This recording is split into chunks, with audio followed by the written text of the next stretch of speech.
We're moving on to our next speaker. He's going to speak about the archaeology of two small Mayo islands.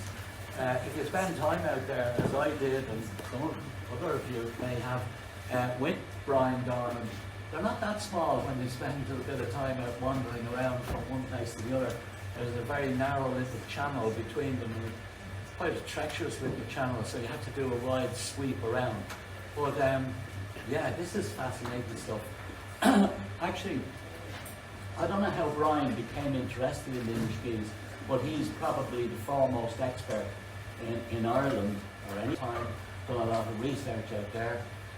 And we're delighted to have him here today to share some of his findings with you. So without any more ado, I'll hand you over to Dr. Dornan and let him tell his story. Thank you, Joseph. Thank you. Good morning, everybody. I hope you can all see the screen here. I was told about 30 minutes, so I put up 30 slides on the slide a minute. Very kindly tells me I've got 10 minutes, so I can't do that for any, I'm sorry. Just Joe did mention Christy this morning. I'd just like to also Joe did mention Christy this morning. I'd just like to also pay tribute to a colleague, a good friend of mine, David Byrne, who was crazy about Mayo. He even bought a house out in Rosmoney. David did a very good pamphlet for the Minute series on Palmer. It's one of the biggest landlords around, especially over in this part of the world. So if you get a chance, have a look at the late David Byrne's pamphlet on Palmer Estates, part of the Minute series. It's a lovely piece. Joe was saying about how they start. Years ago, Glenora in North Mayo is now sexily called Caja Fields, which Shane is Caulfield. And when we finished digging there, it was a Neolithic site mostly. Hopefully you're all familiar with that. We then moved on to Belderic, where we were excavating the prehistoric farm, and part of it has a bonsai. And because we spent a fair bit of time in Kelly's pub in Belderic, Seamus had this brilliant idea of taking us out to these remote islands off the west coast. I was a teacher of geography at that stage, a student teacher, and I'd never heard of these islands. These were called the Inishkeas, and I'd never heard of these islands. These were called the Inishkeas. And Ted Sweeney brought us out and we spent a day there, and they were beautiful, but no one knew anything about them. So many years later, when I was studying local history in the Newport with Ray, the image of the islands came up to my mind, the empty islands. So they were the source of the first book, Mayo's Lost Islands, the Inishkeas. And that looks at the islands from about 1750 up to the leaving of the islands in the 1930s.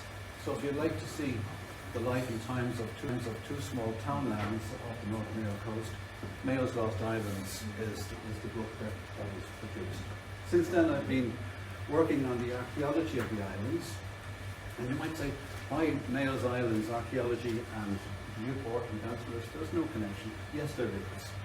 The connection is, there's no connection. Yes, there is. The connection is the prehistoric and the medieval, and it's great to see the medieval costumes because I'll be referring to them in a few minutes. It's the same landscape. Paddy talked about maps. What I'm going to talk about is how the people lived on the areas, find something similar within your own backyard here in the Newport area. So, without more ado, we will hopefully look at the islands. There you have the aerial photograph. I didn't use a map, I thought Paddy would show a map, and he did. And you see here, and you see here the mullet in the centre here. Thanks, Peter, for blacking out the mullet. I thought you were going to say thanks for the gin and tonic. No, what time is it? Yes, no, it's early. But what you see here is the mullet, and I'm told that this pointer should work. Point. Look at this, it works.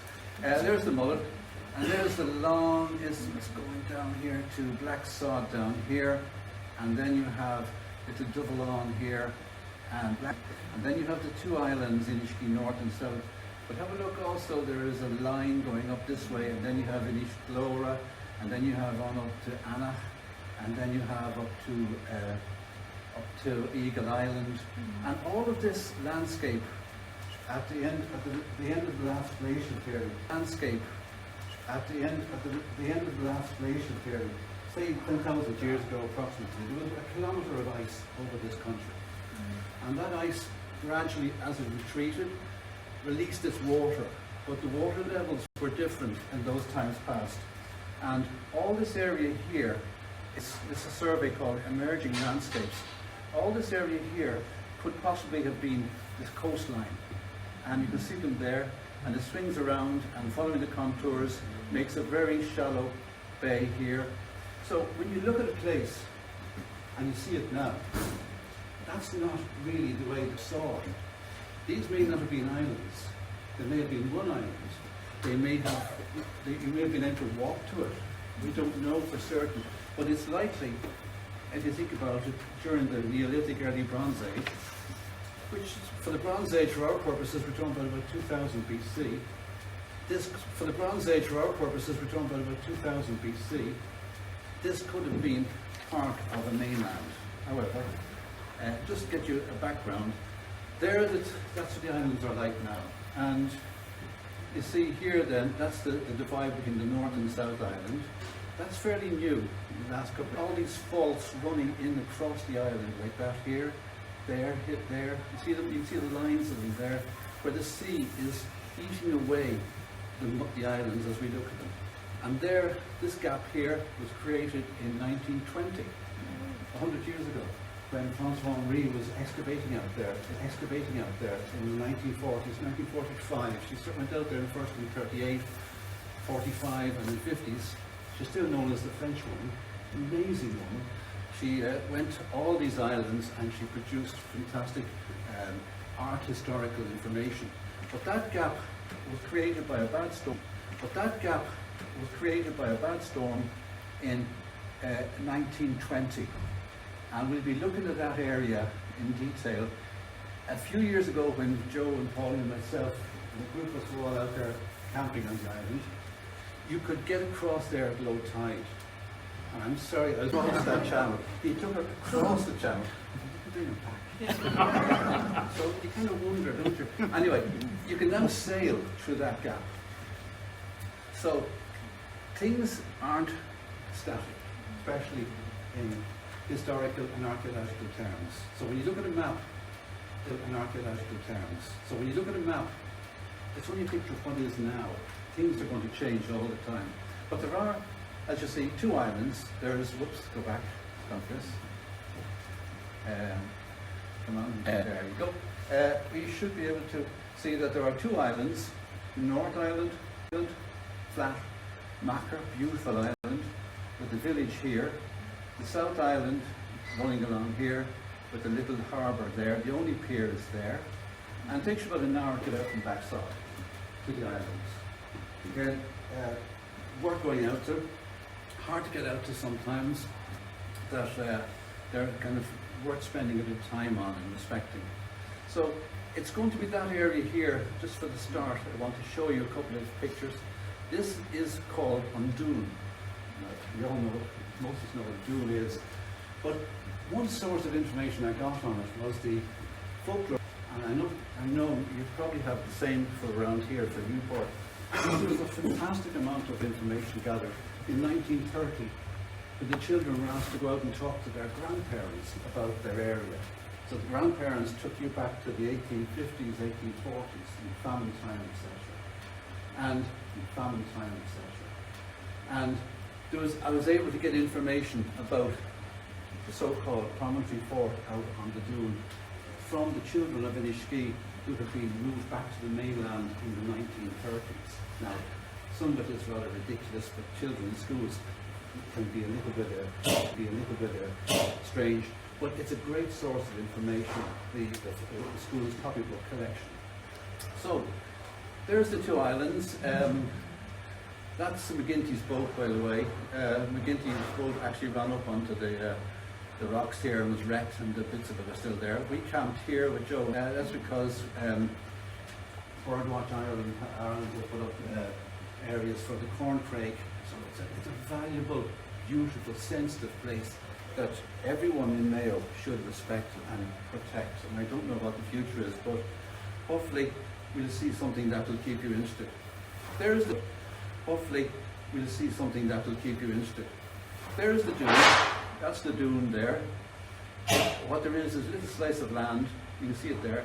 And there's a prehistoric wall built across that, and there's hut sites on it. And the second site I'll be showing you is here, which is a Bronze Age tomb, wedge tomb. So there's a particular father, Jack, actually being when I was younger, sitting on the wall, out on the dune. And what you can see there is the stone structures here. These are walls of a room. But look around me. They've been up by storms since the Bronze Age fort was put up there 4,000 years ago. Some of those stones would be 5-6 tons in weight. And they're thrown up by Atlantic storms. So environment is changing all the time. And we know nowadays, we talk about bad weather. Environment is changing all the time. And we know nowadays, we talk about bad weather. But when these people were living out where the Inishkeas are, you know, things were different, but that is incredible. Some of the storm beaches out there are 60 feet high. Now, what wave could lift a boulder up to 60, 70 feet and carry it? I know it's lighter in water, but imagine the power that is hitting the west coast. So that's on Dune. That's one little hut site. And this is the wall across the dune. Now here, and there's an entrance there, and I was sitting on a house site here. This is where Joe carried Pauline those fateful years ago. Look at the way it is now. It's completely sea here, and yet when you look at and you see the next slide, you think they built this tomb beside the sea. They didn't. This tomb beside the sea. They didn't. They built it inland, but the sea has taken away so much. Achill in the background, give you a sense of where you are, Achill head, and this is heading, that's towards the mullet itself. There's a Napoleonic tower up here, just at the edge of the historic wall of Dune, a promontory fort. There's dozens of these in Mayo, these dunes. They're normally given the idea that they might be Iron Age and Celtic. I think that they're Bronze Age, that they're from 2000 BC. So 4,000 years old would be my suggestion. Just down from them, on my suggestion, just down from them, on that neck of land, is the tomb we found recently. It's a Bronze Age wedge tomb. The stones, the slabs are set here, the orthostats are set, and as you see, they're coming towards me here in a wedge shape. So they're coming like a heel. I'm at the back of the tomb. There's a series of stones here, outliers at the edge of the cairn, and this here would be the chamber in which the Bronze Age people cremated and buried their dead. There's several of these on the island. There's one, anywhere you find the word a wedge tomb, a megalithic tomb, if it's a wedge tomb, it's probably associated with the use of bronze, where copper and tin have been mixed. But it's also probably where people were mining metal. But it's also a place for it's a spaceship. But it's also a place for it's a spaceship. It's a time capsule where people believe in something after this life. Otherwise, they wouldn't. Why would you bother putting up a tomb? But here you have a vehicle for taking the ashes of your people to somewhere else. We know nothing. Not even sure where they came from. We don't know what they believed. They built the stone circles. They built the standing stones. They built a lot of the solid objects we see around today. But it'd be lovely just to spend one day and ask these people, why did you put that tomb there? What were you doing? Why was it facing east-west? Rising sun, setting sun? So the Catholic Church faced east-west as well. So that's one wedge tomb we discovered recently out there, Bronze Age. This is an aerial view of the. This is an aerial view of the North Island, and up here in that part of it there, you can actually see a line of these. Not being a Paddy Duffy, I don't use maps. I use Bing and Google, and you can zoom right in. But there's a line running across here, and all this area there, and he excavated one of them, and he found stone set on edge, like a bit at the wedge. In it he found a skeleton, and at the base of the skeleton he found a pot, upside down, with ashes in it. And he told that to John O'Donovan, the surveyor. Well, the remains we don't know, but it sounds to me very much like a Bronze Age burial again, or a set of Bronze Age burials. So that whole area here was respected by the modern community, and they never disturbed this material that's there. So there's a Bronze Age landscape all along that part there. This thing in the background, that's the CDB wall built in 1908, when the land passed from the landlord John Walsh to the estate and was sold to the people. But if you have a little look further down, this, as you come down, there's a series of houses there, and a series of houses here which appear to be Viking. Now, that's not that unusual. There's a very fine Viking site up the road here in Inishkea. As we're driving over from Keelan the other day, and as you come down through Letterkeene, you leave Letterkeene, and you head along there. And as you come down through Letterkeene, you leave Letterkeene, and you head along what they call the tourist road now on the shoreline. Into your right, there's a promontory sticking out, and on that is what looks like a Viking longhouse with a promontory with a wall across it. It needs to be excavation, but it's a fantastic site. I'm going to try in sequence, but as you can see, that's almost impossible. So this then is the rest of the North Island. This is the Bailey Moor, where Mamzon re-excavated in the 40s. This is the modern graveyard. There was never a priest on the island. The priest went out twice to protect the Jews at Easter. I'm not going to go near that stuff. I'm not going to get involved in religion or politics. But there you have the churchyard, a mound, Bailey Biog, and here then in the centre we'll be looking at some beautiful early Christian material. And then along here there's a series of huts along the shore. And then along here there's a series of huts along the shore. And we'll be looking at a single Bronze Age burial that has appeared right there amongst the ridges of the population. So we have definitely a Bronze Age settlement out there 4,000 years ago.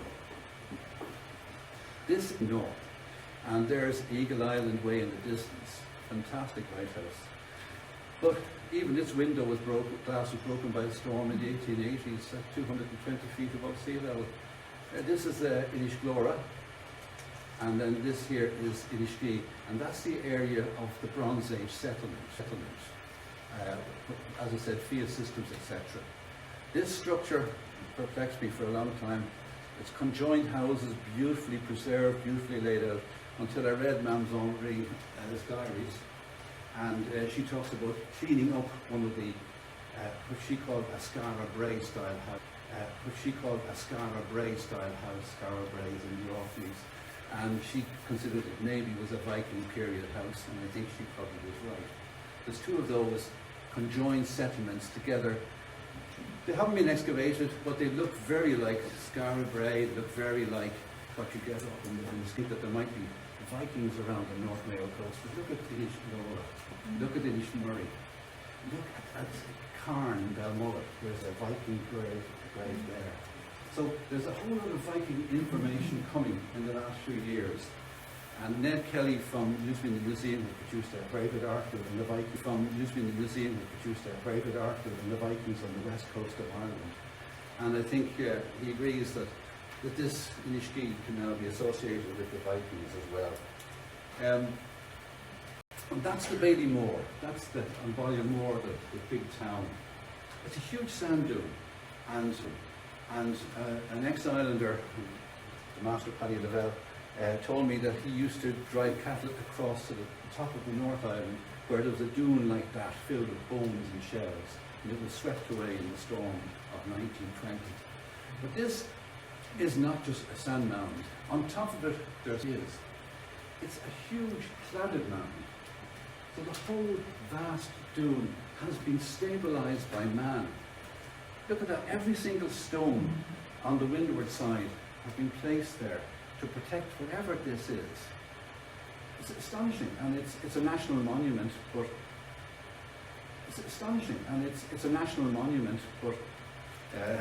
that doesn't protect it from cattle and picnics and all sorts of activities go on out there. But Dune itself, the Bailey Moor, is a man-stabilised natural monument. There's a couple more of these around the look out in your area and see if you can find something like that. This is standing up on top of it, and as you're looking, there's a hut circle up on top. You see the circle there, and there's more here.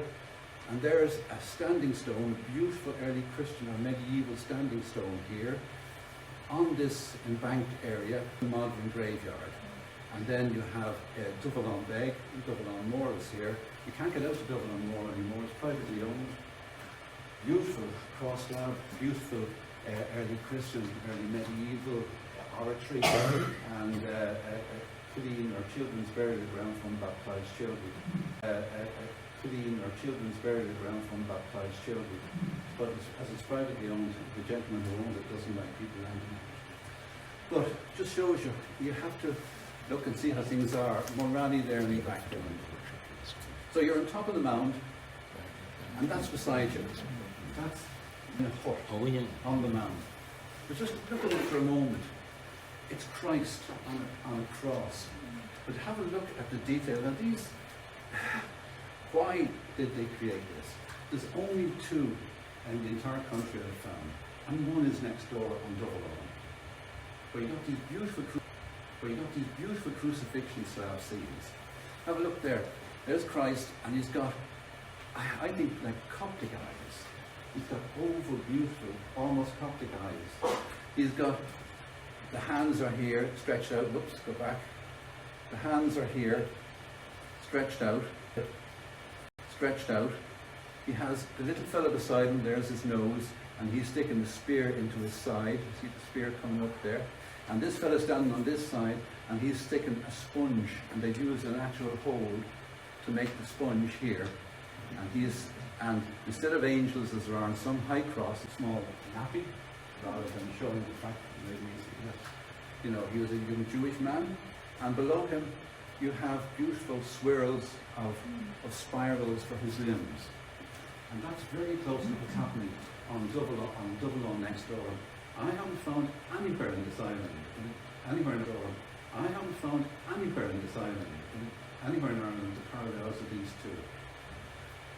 So it makes you wonder, are they produced by a coastal movement?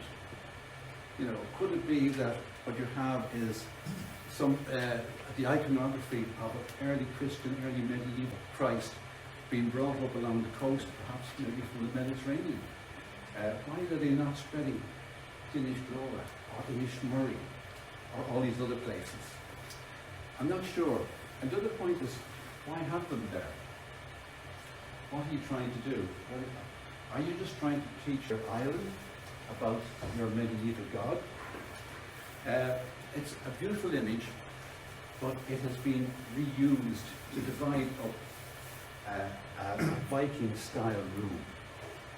And all around it are ashes of burning and fearful bodies lying in mounds. There are ashes of burning and fearful bodies lying in mounds along these excavations nearby.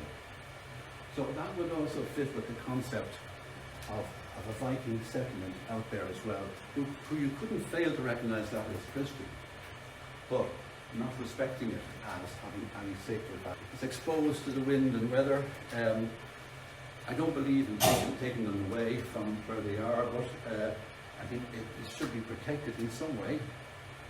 There's a little cross nearby, possibly marking the Dornan, the sacred area where if you got within this area, you have maybe 40 days of sanctuary. Do you remember Esmeralda and the Hunchback of Notre Dame? Remember he falls in love with a beautiful woman? I'd show you, this talk could go on for. Anyway, he ends up getting sanctuary in cathedral. He runs in shouting sanctuary, I won't do the cathedral. He runs in shouting sanctuary, I won't do the invitation at this point. But he shouts sanctuary, sanctuary, because inside that area you were often given so many days of sanctuary. And this could represent retirement. Again, place names, think of Tarman, Barry, and all the other places we have around the country. It's very simple little cross slab. Now, two of them aren't. They're in the museum. I'll show you them in a moment. But look at the beautiful work. There's the Christ crucifixion slab. Look at this. And look at these other slabs. This one is still standing on the island. Sandblasted. So it makes me think, 1,000 years, maybe it's been put up in this new position. This other one, some of the other ones have been, this one here, I think, I'll be corrected by my wife now if I'm wrong, was thrown down. It was a lintel on one of these Viking style huts. So obviously it was recognised as being Christian, but didn't concern them. But look at all the other images. Why put them up there? Are they trying to preach some message to people? Are they trying to do something? We don't think there was a huge community on the island. It wasn't a place people went on pilgrimages. There's nothing written about it in any of the resources I've ever found. But I think they're the most beautiful set of slabs you can see. So did Mademoiselle Henri, and she had that one and two others taken in the 30s, 40s, from the North Island, and they're on the ceiling you go in. It's where all the silver work, early Christian silver and gold work is. And against the wall are these two beautiful slabs, and it says Inishkea North. And she had them brought to Dublin against the wishes of a lot of the island people, And the director of the museum, Dr. Adolf Meyer, at the time, had just written to another gentleman saying he doesn't think things should be taken away from these islands as they belong to the people, and 4 years later he allows this to be taken away. So I think it's a pity that you take things away from their context, the same applies, even to some of the burials in the museum. I mean, should they be on display or should they not? Do we need to see them? This is the other one, and you see how pointed they are, so they go down into the ground. That's that one, what you don't see. You see like the hair above the figure of the cross, the Latin cross, instead of a Christ figure, or the beautiful spirals, These would all be dated to, Mademoiselle Henri thinks they're about 7th century, 8th century AD. Harbison thinks they're about 9th AD. Harbison thinks they're about 9th, 10th, 11th century, that they're maybe closer to the high crosses that we find so commonly in Ireland. And there's another one that she brought. This was found again in an area of burning. They were almost buried in that area between the mound and the church. So there was a medieval Christian community. This was the little archery that's up there on the island. But the community from 1750 on never used it as a church. So it wasn't part of it for a church. They went to the school for the Mass. That's why teachers are so wonderful, aren't we, Joe? No, we're not.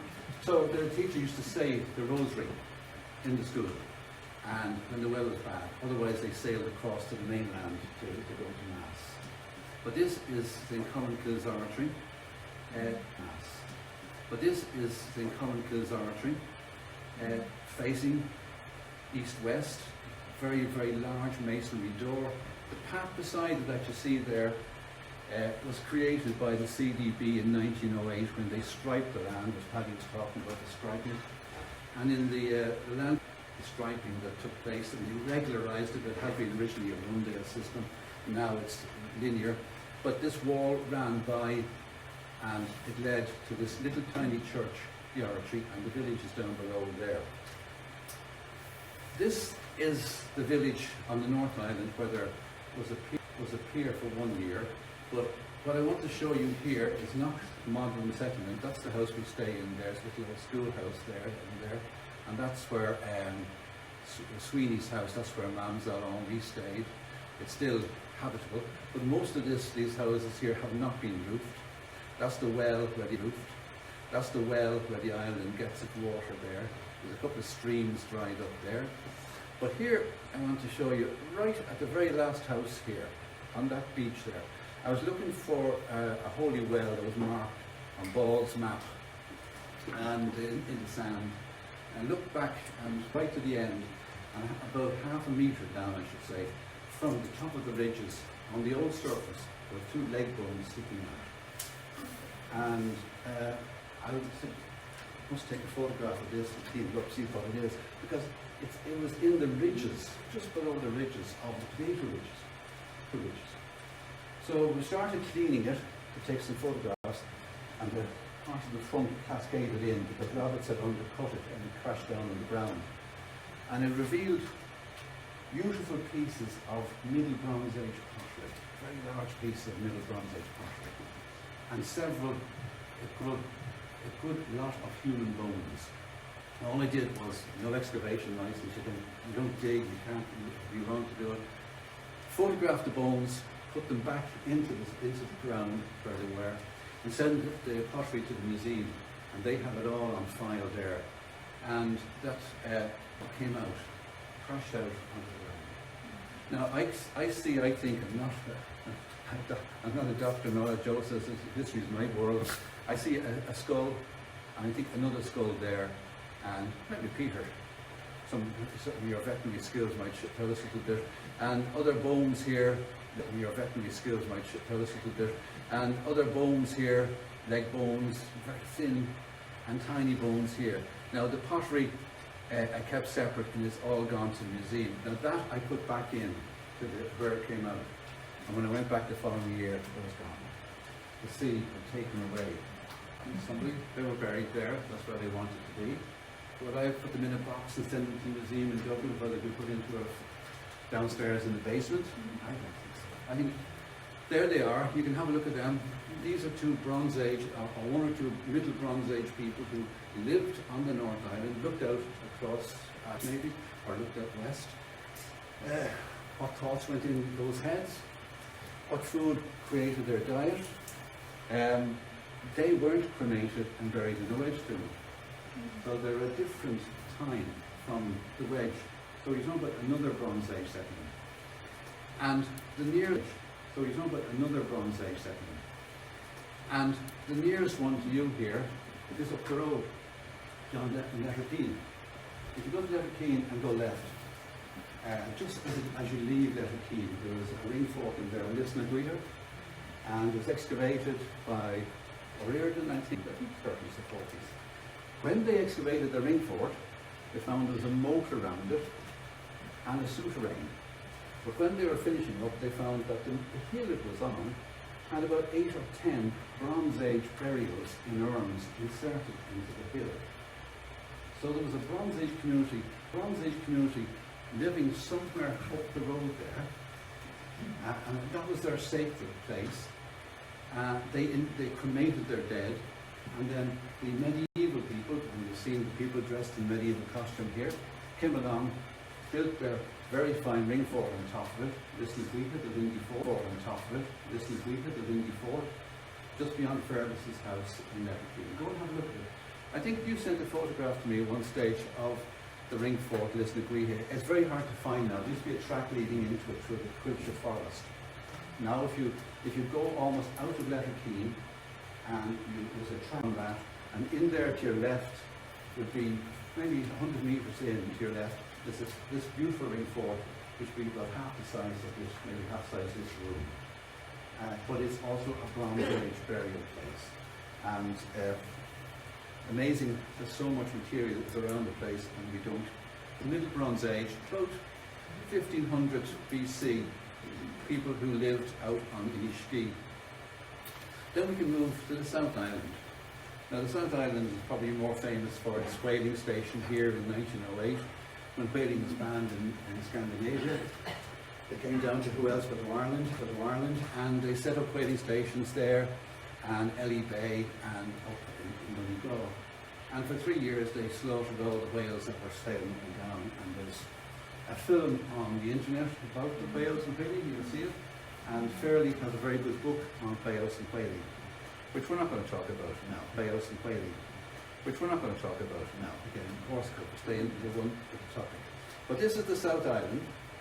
It has a harbour, and here, that's where we picked up vast amount. There's a hut circle there, right there. Vast amount of Bronze Age pottery, early Bronze Age, this time, food vessel. The rain coming across here. And right next to it is a Bronze Age standing stone on the shore. And every time I go there, it's either surrounded by a series of stones or the sand and the grass is covered. But there certainly is a Bronze Age standing stone there. Then you've got the modern village here, around the harbour, and at the here, around the harbour, and at the right there is a structure that planned in, and on it stood, when we went out first with Caulfield and those people, a long time ago, do you remember we were at the start of the talk?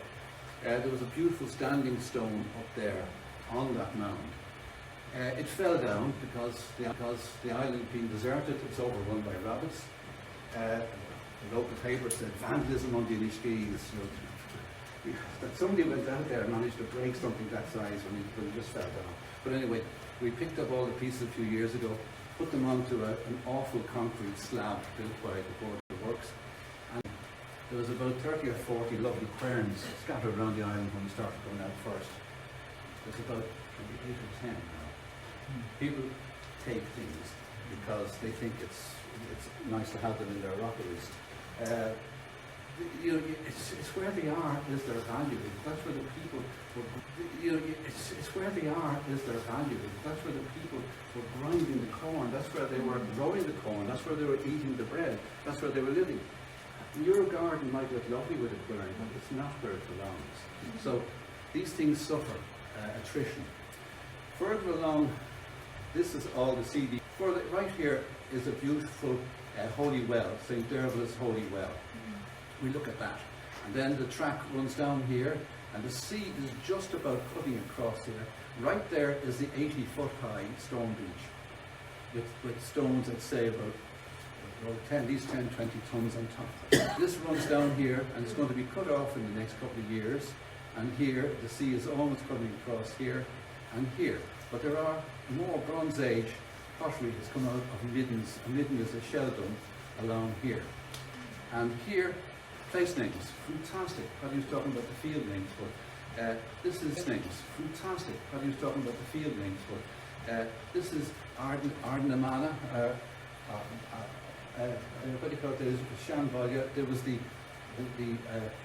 Calyux. They said there was these hags living down here, and these hags were nuns who had their nunnery here. That's the order nuns down there. Ardnamona, this was called there, and it's bare rock, and all the turf that was here has been cut away by the people over the modern community, so they ended up bringing their turf in from Achill or from Monaghan. But again, we're not talking about that, we're saying with the prehistoric, as you probably know well aware. So, as we move down the island, you'll see that's the whaling station, and it's an interesting one as well, and the history of that as well. This is where the Bronze Age hut circle is right here, and this is where the Bronze Age standing stone is right here, and there's a concrete dam across here. And the concrete dam across here was built by the whalers trying to create a bit of a reservoir for their station. The same there is the concrete dam here. The modern village is here. The school is there. And on the early ordnance survey maps, it says the sea crosses here in winter, which is a perfect place to put a primary school. But and down here then the village, the landing place, and everyone lands here with their barbecue pits and all their various equipment. They walk up on the mound here and they have their picnics, and then they think somebody else is going to take their rubbish away, and you get an awful lot of lack of respect for the place. Why ordinary people like you and I, if you have a barbecue, and people have been digging barbecue sometimes pits into the early Christian mound here, so if you don't know, you can understand that, but these places are fragile and they need a certain amount of care and attention. If we move on a little bit, this is where the sea now comes right over, and this is where the so-called nunnery is, and you can see the track running along here, and there's your huge stone beach, So this is where the islanders originally got turf, but there is Bronze Age material plots as well. And that's the Holy Well, St. Dervlis. Quartz stones, again, just going back to the geology of the thing, you know that quartz in prehistoric times, as thousands, millions of years ago, as a liquid, would bring with it all the various minerals to the surface, and that's why liquid would bring with it all the various minerals to the surface, and that's why miners always went after the quartz seams, looking for copper and gold and silver, etc. It also has a pulse, which you're probably well aware as well. It's an astonishing stone. It actually beats with a pulse. And it's associated with an awful lot of megalithic graves. And you see them in modern graves as well. Small quartz stones put on them as well. This is St. Dervla. I have to tell the story. She is the saint of eyes. And according to the legend, she was passing by Black Sod on her donkey, heading off to a convent. And a local prince, I'm sure there was one there at the time, fell in love with her, and she said, "What do you love about me?" And he was rude. He said, "Your eyes." Talk about that for an opening line. So she plucked them out and threw them on the ground. That's what she did. And she went off to the convent. But because she was a saint, her eyes grew back. So she's a patron saint today of eyes. So she's a patron saint today of eyes. And we told this to a friend, a mutual friend of ours, Greg, a friend of the time, lots of eye problems. And we said to him, we were camping there, and we said, "Rinse your eyes in the water." So he went down, he rinsed his eyes in the water. Next morning he could hardly see. He couldn't. So you have to be careful with some of your legends and your beliefs. But she is St. Dervla is one of the names associated with the island, and St. Gay is the other name. And of course St. Brendan and Columcille are everywhere. So that's also like a souterrain. Whoops, go back. This is the Bronze Age. Go back. This is the Bronze Age standing stone right on the shore of the South Island. And when the wind blows a certain way, there's circles of stones appear. Another time they'll go and there's grass growing right out to here. Just up there is where the Bronze Age hut circle is. A very fine standing stone. And the community, the modern community, recognised these things, but it didn't destroy anything. There's no need to reckon. In 2009, that picture was taken. This shows you. This is the one that's broken, that fell over. But again, beautiful piece, beautiful, standing up on both by holidaymakers and by animals and rabbits. And it has fallen down and it's broken. And we tried to put together the pieces that are lying there. So where it fell here is probably an early medieval church or a place of some religion, early medieval church or a place of some religious significance. There's no simple early medieval church on the island. You can see the houses in the background, two-storied houses there. I'm sure some of you have been out there. The school is further there, and the North Island is that mound in the distance. It's well there, your group of people take a trip out there some summertime. It's just so much information. There's another wedge further along on the South Island. It's Strahan and Willins is what's marked there, the stream of the mill. And they obviously thought there was a stream coming by, stones had been taken out and placed into the stream to create maybe some kind of a medieval mill. I haven't done much work on that yet. But here's our wedge tomb, orthostats set again. So there's at least two burials megalithic burials from the Bronze Age out there. Megalithic burials from the Bronze Age out there. This is in the graveyard. I'm winding up now, you'll be glad to hear. But this is in the graveyard on the North Island. There's no graveyard in the South Island, although bones did come out of that mound with this little broken star. But this, when I was talking years ago, all this information belongs to the people of the islands and their families, not to me or you. And we owe it to give it back to them. And I showed this photograph of one gravestone with RIP written on it. And it was an oar, which had been, they used to row across from the South Island with the body and bury it in the graveyard. Having sent to the priest on the mainland with some ashes. And he blessed them clay, and he bring it back. They bring it back, and with that they bury their dead in the graveyard. But that beautiful little headstone with RIP stone. So writing books is brilliant, and writing a book about the islands is brilliant, but it has caused a certain amount of wear and tear and destruction and visitation. So it's a double-edged sword.